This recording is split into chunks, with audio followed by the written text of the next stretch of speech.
I'm Gisela. Today I'm gonna tell you guys a story. So, it's about an infamous company that most people in the accounting major should have heard by now. It's one of the reason Sarbanes-Oxley Act even existed. It is a company, an energy company, but it's a lot of fraud in it. It's Enron. So I'm gonna talk about how it's rise to fame and then drop, like what caused it to fall off. So the beginning is Enron is from a merger of two companies to be exact. Houston Natural Gas and Internal, a Nebraska pipeline company.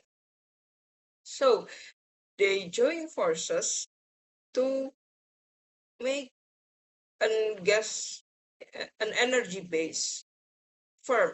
However, it's monotonous and quite slow at growing.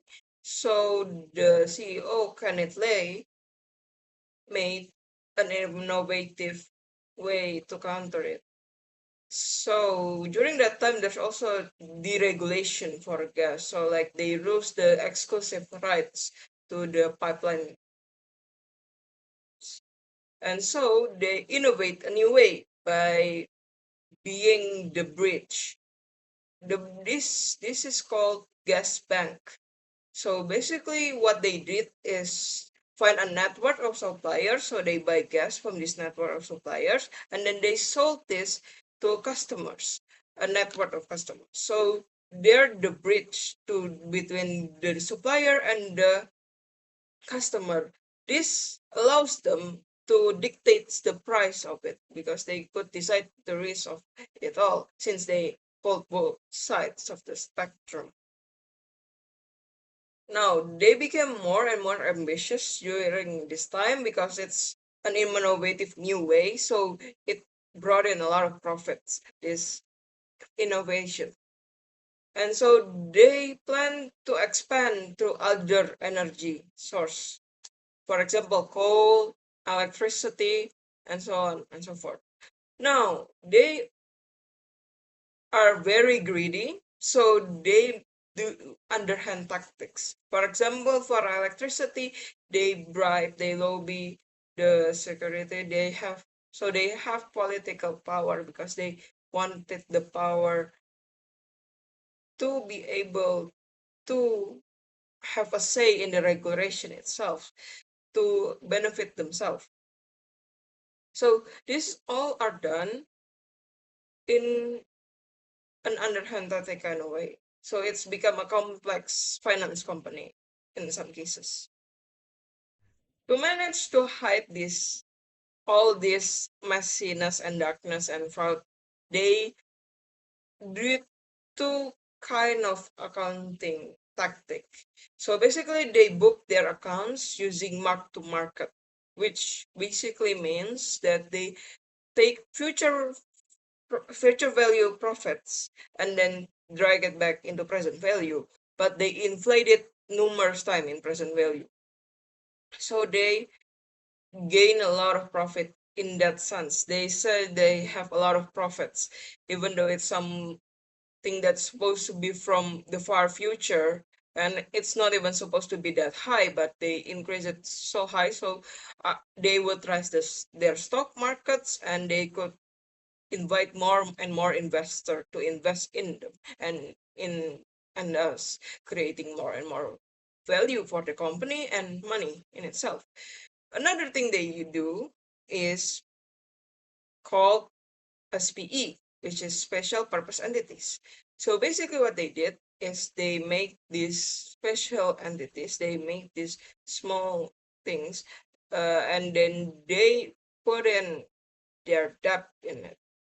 Their debt is high there and change into an assets since the SPE is considered assets. Now these assets are then called and book as trades, not loans. So this allows them to borrow money from the bank in at a lower interest rate because these assume this is assets, and assets has lower interest rate compared to loans. And so they borrow money from the bank and then book it as trades. This allows them to say they have an income, even though this is borrowed money, so this is more debt, but they hide it by using this underhand tactic, and which is very, very fraud because they amass a lot of debt. This debt, then they became more and more ambitious on top of that, and so they kept trying to bribe and then make false financial statements, financial report, and then publish it to the Securities Exchange to increase their profit over and over again. This is how they rose to fame and how they managed to expand to a lot of different categories of energy, which is coal and then gas and then electricity and a lot more. So how they managed to fall is because they bite more than they could chew. Basically, what happens, how they fall is they were working with a accounting firm. The accounting firm is the big five. So like big five, so one of them now it's already big four because this one is already bankrupt, but like it used to be big five, right? And then one of them is Arthur Anderson or AA. This company, they are not clean. Like their history is also not clean, and then the a auditor is sort of like a friend and or an acquaintance with the executive in Enron. So they work together to fraud the financial statements. So this financial statement was bribe in a sense. So they work together even though an an external audit isn't supposed to have such close familiarity because that prevents them from being subjective and truthful in their opinion. So basically, they bribe each other, and so they manage to find a new. They make it so it's saying that this company is healthy, even though it's very not. The debt to equity is messed up because they have a lot of debt, and then this debt is booked not as debt but as assets, which is income completely false. So they inflate the stock prices, right? And afterwards, they got found out. So like the AA try to hide it by burning the proof that of their fraud.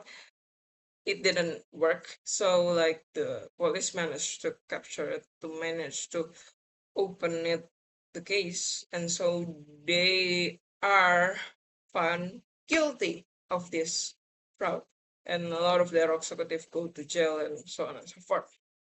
That is basically what happened to Enron from the high power, the on top of their fame and a lot of companies. Even it's a global company at some point because they have a lot of money because of the how they fraud the stock prices. They inflate it so they sound rich even though they aren't. Okay, thank you for listening to my story. Goodbye.